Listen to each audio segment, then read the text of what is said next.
ഏതൊരു SUV പ്രേമികളോടും നമ്മൾ ചോദിച്ചു കഴിഞ്ഞാൽ അവർ അന്ത്യമായി പറയുന്നൊരു വാക്ക് ഹമ്മർ എന്ന വേർഡാണ്. അവരുടെയൊക്കെ ഒരു ഡ്രീം വെഹിക്കിൾ ഹമ്മറാണ്.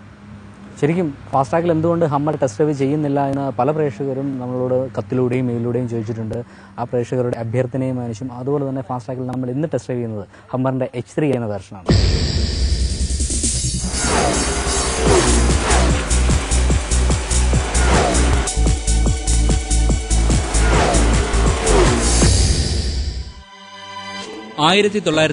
ാണ് ഹാംവി എന്ന ഓമനപ്പേരുള്ള ഹമ്മർ ആദ്യമായി വിപണിയിലെത്തിയത്. ആ മാസം തന്നെ US ആർമി ഏകദേശം 30,000-ന് മേൽ വാഹനങ്ങൾ വാങ്ങി. ഹമ്മർ H1 എന്ന മോഡലായിരുന്നു അത്.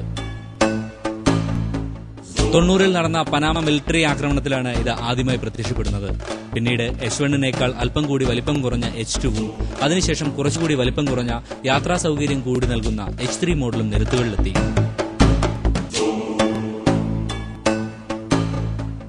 കുറഞ്ഞ കാലം കൊണ്ട് തന്നെ H3 വാഹനപ്രേമികളുടെ മനസ്സിൽ സ്ഥാനം പിടിക്കുകയും ചെയ്തു.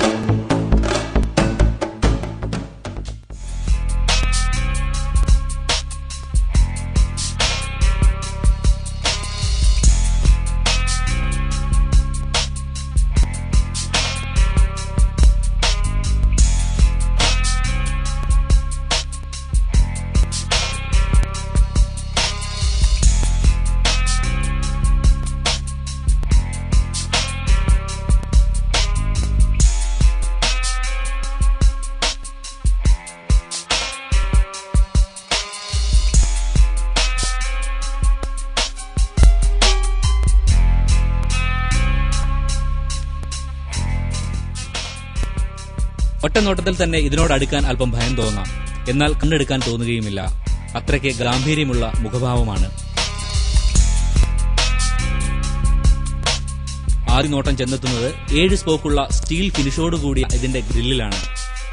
അതിന്റെ ഇരുവശത്തുമായി ഗ്രില്ലിന്റെ വീതിക്ക് അനുപാതമായുള്ള ഹാലജൻ ബൾബോടുകൂടിയ ഹെഡ്ലൈറ്റുകൾ, അതിനിരുവശവും ടേൺ ഇൻഡിക്കേറ്ററുകളും.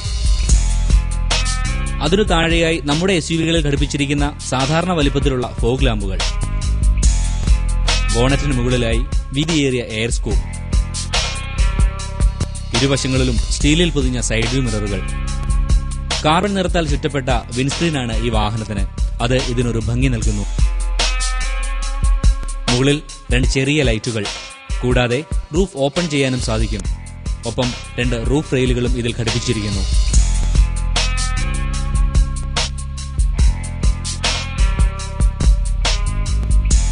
റൂഫ് റെയിൽ ഇല്ലാതെ ഇതിന്റെ ഉയരം 74.5 ഇഞ്ചാണ്. വീതി 85.5 ഇഞ്ചും. സ്റ്റെപ്പിനി ഇല്ലാതെ ഇതിന്റെ നീളം 186.7 ഇഞ്ചാണ്. 111.9 ഇഞ്ച് വീൽ ബേസും ഈ വാഹനത്തിനുണ്ട്. പൂർണ്ണമായും അണ്ടർബോർഡ് പ്രൊട്ടക്ഷനോടുകൂടിയാണ് ഈ വാഹനം നിർമ്മിച്ചിരിക്കുന്നത്. വശങ്ങളിലേക്ക് ശ്രദ്ധിച്ചാൽ നമ്മുടെ കണ്ണുകൾ ചെന്നെത്തുന്നത് വീൽ ആർച്ചുകളിലാണ്. വളരെ വലിപ്പമുള്ളതാണ് ഈ വീൽ ആർച്ചുകൾ. വലിയ ഡോറുകൾ, ചെറിയ വിൻഡോകൾ. ഇത്രയും വലിയ വാഹനത്തിന് ഇത്രയും ചെറിയ വിൻഡോകൾ ഒരു അഭംഗിയായിട്ട് നമുക്ക് തോന്നാം.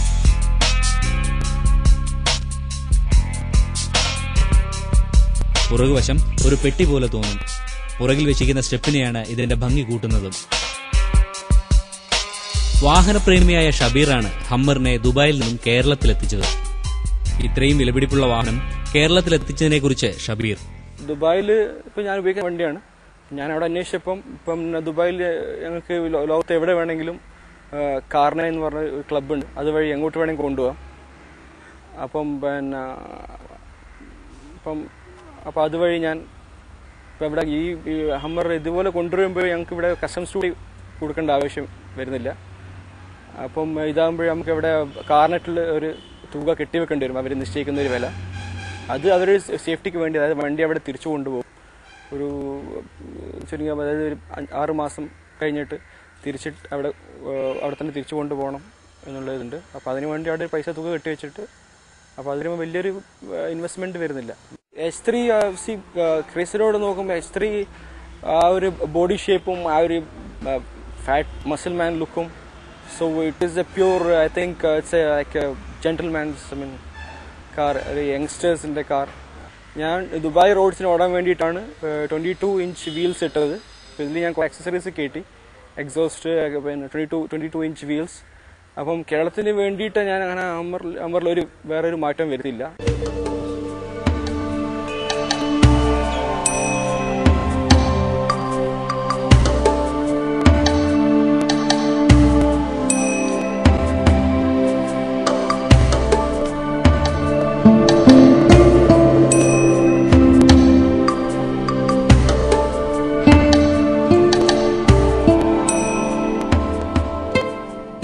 ഈ വാഹനത്തിൻ്റെ പുറമേയുള്ള മാറ്റങ്ങളും ഇതിൻ്റെ വലിപ്പവും ഇതിൻ്റെ എക്സ്റ്റീരിയറുള്ള ഒരു ഫീച്ചേഴ്സും കണ്ടു കഴിഞ്ഞു. ശരിക്കും നമുക്ക് ഇതിൻ്റെ ഇൻറ്റീരിയറിൽ എന്തൊക്കെയാണ്, ഇത് നമ്മളുടെ റോഡുകളിൽ എത്രത്തോളം നമുക്ക് ഉപകാരപ്രദമാകും എന്നൊക്കെ നമുക്ക് നോക്കാം.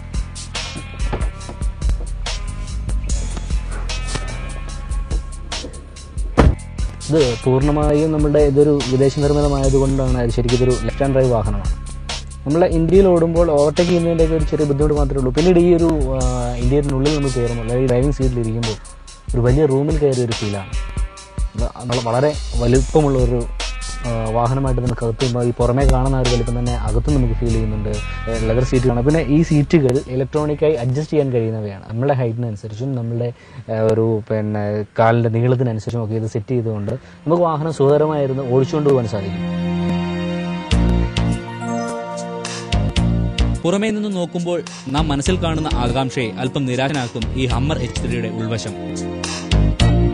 സാധാരണ ഇന്റീരിയർ, കറുപ്പ് നിറത്തോടുകൂടിയ dashboard, 4 spoke power and tiltable and collapsible steering wheel, ഫ്രണ്ടിൽ 2 എയർ ബാഗുകൾ, അത് പാസഞ്ചർ സെൻസിംഗ് എയർ ബാഗുകളാണ്.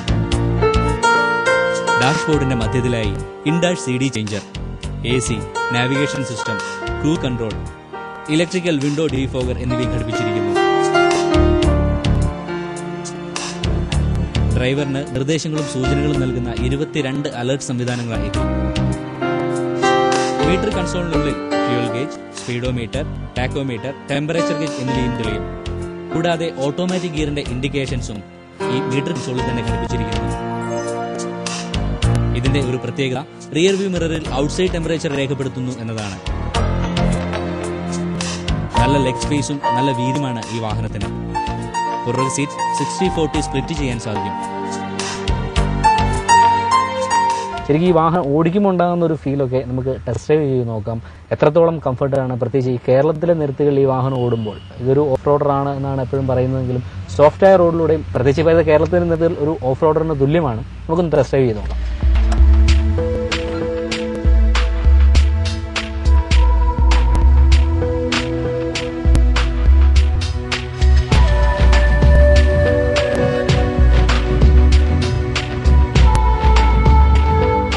നമ്മൾ ഇതിൻ്റെ ഒരു പുറമേ ഉള്ളതും അതുപോലെ തന്നെ ഇതിൻ്റെ ഒരു കംഫർട്ട്, ഇതിൻ്റെ ഒരു ഇന്റീരിയർ ഫീച്ചേഴ്സും ഇന്ത്യയിൽ എത്രത്തോളം നമുക്ക് ഒരു യാത്രാ സുഖം എത്രത്തോളം ഉണ്ടെന്ന് അതിനെക്കുറിച്ചൊക്കെ നമ്മൾ ഡിസ്കസ് ചെയ്ത് കഴിഞ്ഞു. നമ്മളൊരു ഡ്രൈവിംഗ് ഫീച്ചേഴ്സ് നോക്കിക്കഴിഞ്ഞാൽ ശരിക്കും ഈ വാഹനം നമ്മൾ കാണുന്ന വളരെ ഒരു ഭീമാകാരത്വമൊന്നും നമുക്ക് ഡ്രൈവ് ചെയ്യുമ്പോൾ അനുഭവപ്പെടുന്നില്ല.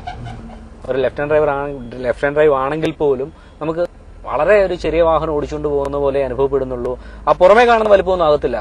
ആദ്യം കയറുമ്പോൾ ആ ഒരു വലിപ്പമൊക്കെ നമുക്ക് ഫീൽ ചെയ്യുമെങ്കിലും ഓടിച്ചു തുടങ്ങിക്കഴിഞ്ഞാൽ ഒരു ചെറിയ കാർ ഓടിച്ചുകൊണ്ട് പോകുന്ന ഒരു ഫീലാണ്. പിന്നീട് നമുക്ക് ഇത് ഓട്ടോമാറ്റിക് ഗിയർ ആണ്. അത് നമ്മൾ ഓരോ കാല് കൊടുക്കുന്നതനുസരിച്ച് നമുക്ക് ഓരോ ഗിയർ മാറുന്ന ആ ഒരു ഫീൽ നമുക്ക് വളരെ ക്ലിയർ ആയിട്ട് നമുക്ക് അനുഭവപ്പെടും. മറ്റ് പ്രശ്നങ്ങളൊന്നുമില്ല. നമ്മുടെ ഒരു കേരളത്തിലെ ഇപ്പോഴത്തെ നിരത്തുകൾ വെച്ച് നോക്കുമ്പോൾ ഇത്രയും വലിയ കുഴികളും ഇത്രയും വലിയ കുണ്ടും ഒക്കെ ഉള്ള സമയത്ത് പോലും ഈ ഹമ്മറിൽ പോകുമ്പം നമ്മൾ വളരെ സോഫ്റ്റായ ഒരു റോഡിൽ കൂടെ പോകുന്ന ഒരു ഫീൽ മാത്രമേ ഉള്ളൂ. ശരിക്കും ഇപ്പൊ ഇന്ത്യൻ നിരത്തുകൾക്ക് പറ്റിയ ഒരു വാഹനം ഇപ്പൊ ഹമ്മർ തന്നെയാണ്. ഇന്ത്യൻ നിർമ്മിതവും വിദേശ നിർമ്മിതവുമായ നിരവധി വാഹനങ്ങൾ ഓടിച്ചിട്ടുള്ള കേരള റോഡ്വേസിന്റെ ഡയറക്ടർ കൂടിയായ നസ്ലുയുടെ അഭിപ്രായത്തിൽ ഹമ്മർ ഇത് H3 എനിക്ക് തോന്നുന്നത് കുറച്ചും കൂടി നാട്ടിലാണ് ഓടിക്കാനൊരു ഇൻട്രസ്റ്റിംഗ് കൂടുതലായി തോന്നുന്നില്ല. കാരണം ദുബായിലെ റോഡ്സ് ഒക്കെ വളരെ പ്ലെയിൻ സ്ട്രെയിറ്റ് റോഡ്സ് ആണ്. അപ്പം അവിടെ കൂടുതൽ സ്പോർട്സ് കാർസ് ആ കൂടുതൽ എൻജോയ് ചെയ്യുക. കാരണം ഹമ്മർ ജനറലി പ്ലെയിൻ റോഡ്സിൽ you don't have the fun driving it. നാട്ടിലാകുമ്പോൾ പിന്നെ കുറെ കുണ്ടും കൂടിയും ഇഷ്ടമാതിരി ഇപ്പോൾ ഉള്ളതുകൊണ്ട് നല്ല ഇൻട്രസ്റ്റിംഗ് ആയിട്ട് ഓടിച്ചെടുക്കാൻ പറ്റിയൊരു വണ്ടിയാണ് H3. പിക്കപ്പ് ട്രക്കുകളുടെ ചേസിലാണ് ഹമ്മർ നിർമ്മിച്ചിരിക്കുന്നത്. 3850 കിലോഗ്രാമാണ് ഇതിന്റെ ഭാരം. 3.5 ലിറ്റർ ഇൻലൈൻ 5 സിലിണ്ടർ എഞ്ചിനാണ്. 3460 ഇതിന്റെ ക്യൂ കപ്പാസിറ്റി. പരമാവധി power 220 bhp at 5600 rpm, torque 305 newton metre at 2800 rpm ആണ്. 23 ലിറ്ററാണ് ഇതിന്റെ ഇന്ധനശേഷി. 5 കിലോമീറ്ററാണ് ഇതിന് ലഭിക്കുന്ന മൈലേജ്. ഷെവർലെയും ഓപ്പലും നമുക്ക് നൽകിയ ജനറൽ മോട്ടോഴ്സാണ് ഈ വാഹനത്തിന്റെ നിർമ്മാതാക്കൾ.